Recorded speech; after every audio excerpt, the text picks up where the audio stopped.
상상조차 할 수 없는 일이 벌어졌습니다. 쌍둥이 언니가 학교에서 왕따를 당하고 있었는데요. 그 괴롭힘의 주인공이 자신의 절친이었다는 사실을 알게 된 동생 이야기입니다. 과연 이 동생은 어떻게 진실을 밝혀냈을까요? 지금 시작합니다. 이지은과 이지민은 서로 다른 학급에 다니는 쌍둥이 자매였습니다. 겉으로는 평범한 고등학생이었죠. 지은이는 2학년 1반계 반에 속해 있었고요. 지민이는 같은 학년 영어 심화반에 다니고 있었습니다. 지은이는 조용하지만 따뜻한 성격으로 알려져 있었어요. 누구한테나 먼저 인사하고 어려운 후배들을 챙기는 타입이었죠. 지민이는 밝고 활발했습니다. 학교에서는 자연스럽게 리더 역할을 하곤 했어요. 두 자매는 매일 아침 7시 반에 함께 등교했습니다. 학교 근처 편의점에 들러 우유를 마시고 운동장을 한 바퀴 도는 게 일과의 시작이었죠. 집에서는 늘 붙어 다녔어요. 저녁 8시쯤 거실에서 함께 드라마를 보기도 했습니다. 그러나 학교에서는 다른 모습이었습니다. 학급도 달랐고 친구 그룹도 완전히 달랐거든요. 어느 날 저녁 지민이는 언니의 방에서 이상한 점을 발견했습니다. 평소보다 빨리 귀가한 지은이가 침대에 몸을 웅크리고 울고 있었어요. 아래층에서 엄마가 저녁 준비를 하는 소리가 들렸는데도 지은이는 움직이지 않았습니다. 휴대폰은 밝혀진 상태로 손에서 떨어져 있었죠. 지민이가 조심스레 다가갔습니다. 언니의 어깨가 들렸다 내려갔다를 반복했어요. 울음이 흐르고 있었습니다. 지민이는 가슴이 철렁했습니다. 언니 뭐해? 울고 있어. 지은이는 한참을 말하지 않다가 작은 목소리로 대답했습니다. 아무것도 아니야. 그냥 피곤해서. 하지만 지민이는 언니의 눈빛이 평소와 다르다는 걸 알았습니다. 눈가가 붉고 얼굴이 창백해 보였어요. 가슴이 철렁했죠.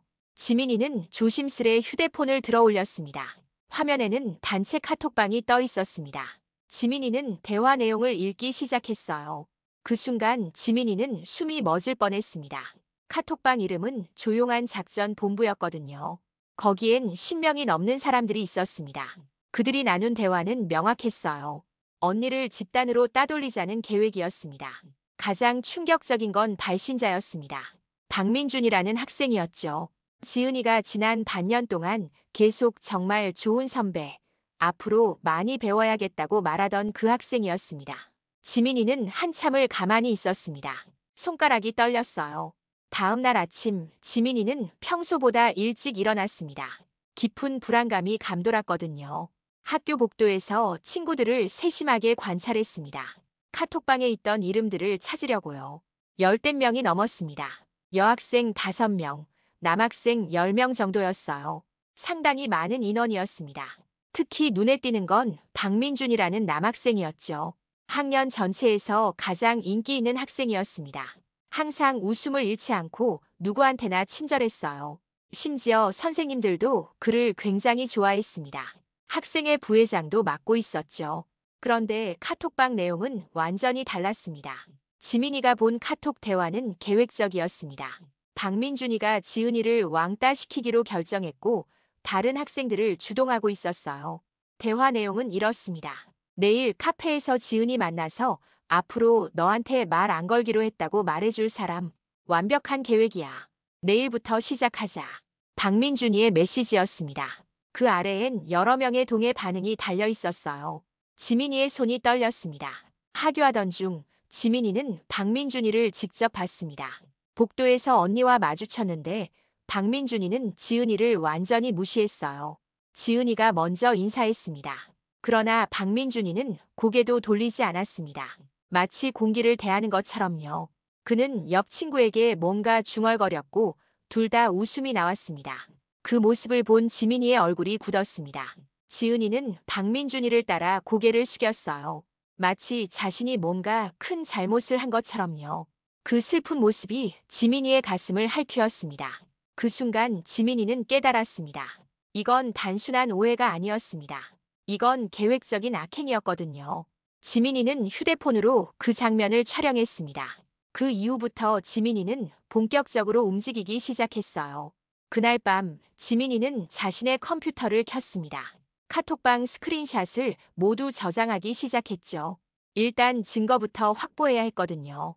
휴대폰에서 카톡을 켰다가 화면을 여러 번 캡처했습니다. 모든 대화 기록을 파일로 저장했어요. 첫 번째 증거를 확보했습니다. 카톡방 스크린샷 58장이었습니다. 사흘 후 지민이는 더 깊은 수렁을 발견했습니다. 이건 단순한 왕따가 아니었거든요. 이건 체계적이고 조직적인 괴롭힘이었습니다. 언니의 책상 위에는 매일 낙서가 남겨져 있었어요. 미친년, 튀어나가, 엄마 닮은 년 같은 표현들이었죠. 심지어 자살 좀 해라는 끔찍한 글씨도 있었습니다. 지민이가 직접 본 낙서만 10개가 넘었어요. 매일 다른 내용이었습니다. 더 충격적인 건 따로 있었습니다. 지은이의 옷에는 계속 이상한 흔적이 남아 있었어요. 월요일에는 우유가 쏟아져 있었고 수요일에는 초콜릿이 묻어 있었습니다. 금요일에는 풀이 뿌려져 있었죠. 마치 체계적으로 계획을 세우고 뿌려진 것처럼요. 그 다음 주에는 더 심했습니다. 지은이의 책가방에 깨진 계란이 들어 있었어요. 지민이가 물었습니다. 언니, 요즘 옷에 자꾸 뭐가 묻어 있는데 누가 이러는 거 아니야? 지은이의 목소리는 작았습니다. 모르겠는데 아무것도 아닐 거야.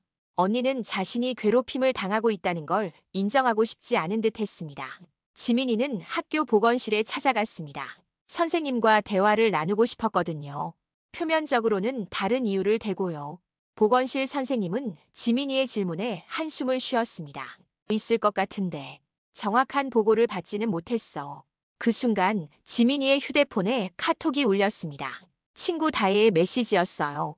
너 지은이 언니 학교에서 재수생 남자애들이랑 엮였다고 들었어. 박민준이가 얘를 손 봐주겠다고 말했대더라고. 지민이는 손을 떨며 답장했습니다. 뭐? 그게 무슨... 지민이의 심장이 철렁했습니다. 뭔가 이상합니다. 단순한 괴롭힘이 아니라 더 큰 음모가 있는 건 아닐까요? 학교 밖의 사람들까지 연루된 건 아닐까요? 지민이는 밤새 생각했어요. 그 밤 지민이는 준비를 시작했습니다. 노트북을 켰고 박민준이의 SNS 계정을 꼼꼼히 살펴봤습니다. 팔로워는 3,000명이 넘었어요. 학생 생활 기록부, 자원봉사 시간, 성적 우수상까지 모두 자랑스럽게 올려져 있었습니다. 완벽해 보였어요. 하지만 그 뒤에는 무언가 검은 그림자가 숨어 있었습니다. 지민이는 그걸 느꼈거든요. 그날 밤 지은이는 학교 SNS에 올라온 사진을 봤습니다. 자신의 사진이 엄한 표정으로 합성되어 있었어요. 급식실에서 찍힌 사진이었습니다. 지은이가 혼자 밥을 먹는 모습이었죠. 캡션에는 요즘 학교 분위기 키읔키읔키읔이라고 되어 있었습니다. 댓글을 보면서 지은이는 눈물을 흘렸습니다. 폭언이 가득했거든요. 전현 정신 차려, 거슬려 죽겠네. 저 표정 좀 봐라는 글들이었습니다.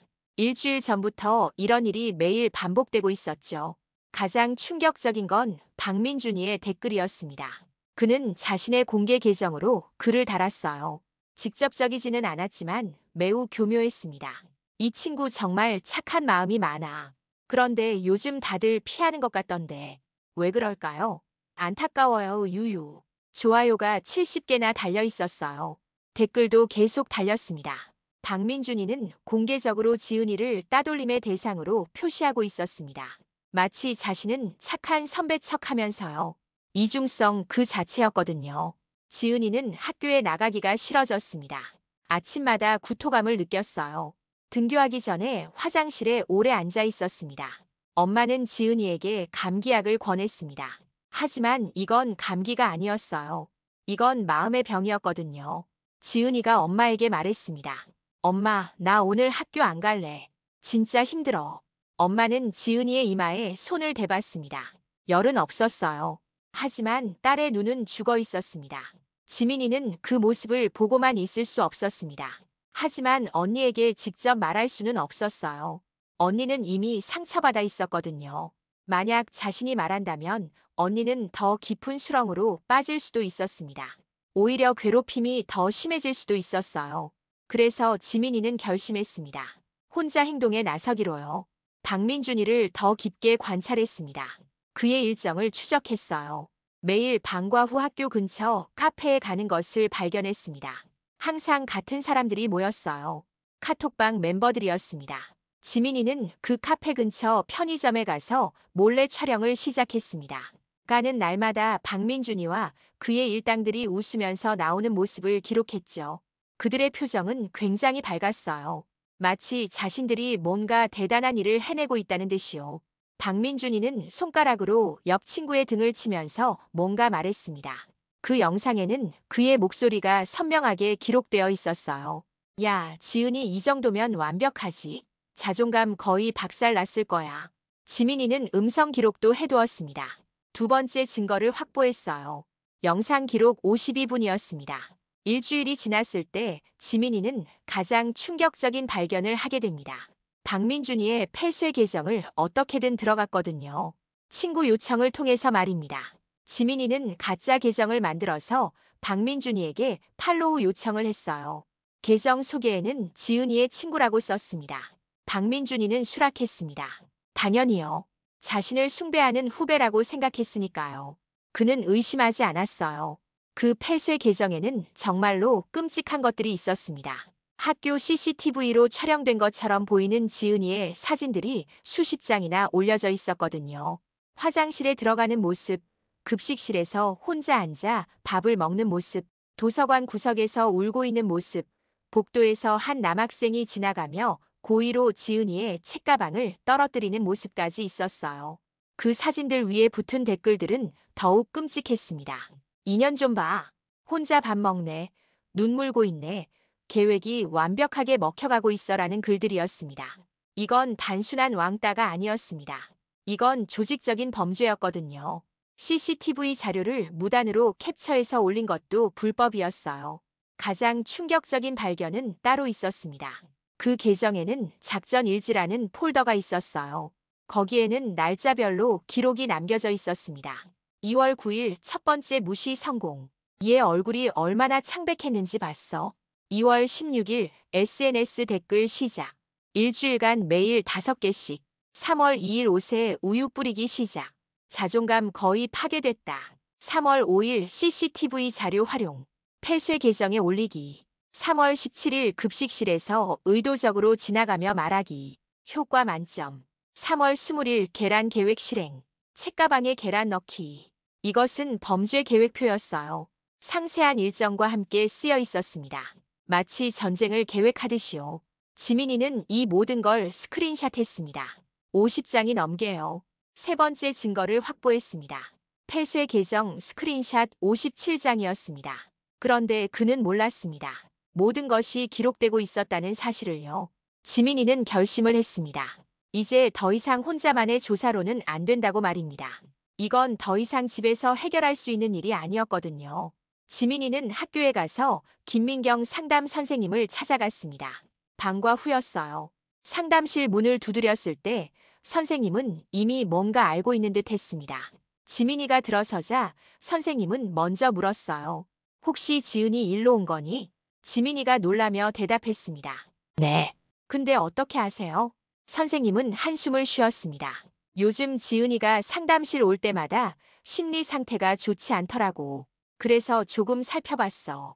지민이는 휴대폰을 꺼냈습니다. 모든 증거를 보여줬어요. 카톡방 스크린샷, SNS 댓글, 폐쇄 계정의 게시물, 영상 기록, CCTV 자료까지 모두요. 선생님의 표정이 점점 굳어졌습니다. 선생님이 말했습니다. 이건 정말 심각한데요. 선생님은 한동안 말이 없었습니다. 화면을 계속 스크롤하면서 보고만 있었죠. 박민준이가 주동적으로 지은이를 왕따시키려고 계획했고 다른 학생들을 주동해서 실행한 거네요. 지민이가 대답했습니다. 네. 그리고 SNS에 지은이 사진을 마음대로 올렸어요. 개인정보 동의 없이. 상담 선생님은 학교 측에 보고했습니다. 학교는 양쪽 학생 측에 연락을 취했어요. 박민준이와 정수진은 소환되었습니다. 정수진은 박민준이의 여자친구였어요. 그녀도 카톡방에 있던 학생이었습니다. 학교에서는 경찰에도 신고했습니다. 학교의 생활지도위원회 자리에서 상황은 다르게 전개되었습니다. 박민준이는 자신감에 차 있었어요. 평소에 친절한 모습 그대로였거든요. 박민준이가 말했습니다. 저는 그런 적이 없습니다. 완전한 오해인 것 같습니다. 지은이 언니는 정말 좋은 후배인데요. 왜 그런 말씀을 하세요? 뻔뻔함 그 자체였습니다. 하지만 그는 몰랐습니다. 경찰이 이미 증거를 확보하고 있었다는 사실을요. 정수진도 비슷했어요. 하지만 지민이가 제출한 증거 앞에서는 대응이 달랐습니다. 정수진이 말했습니다. 이건 제 계정이 아닙니다. 상담 선생님이 조용히 말했습니다. 계정 정보로 추적하면 정수진 씨 학생의 휴대폰에서 접속했네요. 정수진의 얼굴이 창백해졌습니다. 경찰은 양쪽 학생의 휴대폰을 압수했습니다. 메시지 기록, 사진 파일, 모든 것이 증거가 되었거든요. 경찰 수사관이 그 자리에서 말했습니다. 지금까지 수집한 증거만 해도 이는 학교 폭력을 넘어 명예훼손, 모욕죄, 개인정보 유출에 해당합니다. 이 사건은 경찰에서 직접 수사하겠습니다. 박민준이의 얼굴이 확 굳었어요. 정수진은 울음을 터뜨렸습니다. 뭔가 계획이 틀어졌다는 걸 그들이 깨달은 거죠. 3개월 뒤 법원에서 판결이 나왔습니다. 지은이는 증인으로 법정에 섰어요. 떨리는 목소리로 자신의 고통을 증언했습니다. 지은이가 말했습니다. 매일 학교에 가는 게 무서웠습니다. 누가 제 옷에 뭘 뿌릴지, 누가 제 책상에 낙서를 할지 예상할 수 없었거든요. 아침마다 구토를 했고 밤마다 악몽을 꿨습니다. 죽고 싶다는 생각도 여러 번 했습니다. 법정이 조용했어요. 판사는 진지한 표정으로 증거를 검토했습니다. 증거는 압도적이었습니다. 카톡방 대화 기록은 7개월 분량이었어요. 500건이 넘는 메시지가 있었습니다. SNS 댓글은 200개였고 폐쇄 계정 게시물은 90개의 사진과 100개의 댓글을 포함했죠. CCTV 자료는 지은이를 촬영한 영상 170개 클립이었습니다. 직접적인 괴롭힘은 1,500건이 넘었어요. 판사는 판결을 읽었습니다. 피고인 박민준이는 다음과 같이 판결한다. 소년원 송치 1년 6개월, 위자료 6,500만 원 지급. 판사는 계속했습니다. 피고인 정수진은 사회봉사 150시간, 위자료 2,500만 원 지급. 법정에 있던 모든 사람들이 그 판결을 들었습니다. 판사는 더 이상의 설명을 덧붙였어요. 이 사건은 단순한 학교 폭력이 아니다. 조직적이고 계획적인 괴롭힘이며 개인정보 유출을 포함한 범죄이다. 피고인들은 피해자에게 끼친 정신적, 신체적 고통을 충분히 인식하고 있었음이 증거로 명확히 드러났다. 따라서 본 법원은 엄중한 처벌이 필요하다고 판단한다. 박민준이는 여전히 자신이 옳다고 생각하는 듯 했습니다. 그는 판사를 향해 말했습니다. 이건 불공정합니다. 제가 뭘 했다고. 하지만 판사는 그를 바라보지도 않았습니다. 정의는 늦었지만 반드시 왔습니다. 인과응보, 그 말이 맞았습니다.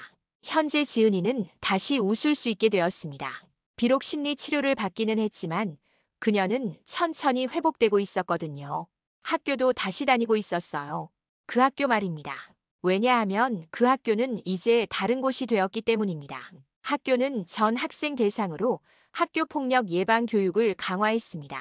또한 한 달에 한 번씩 학생 상담실에서 관련 특강을 진행하기 시작했어요.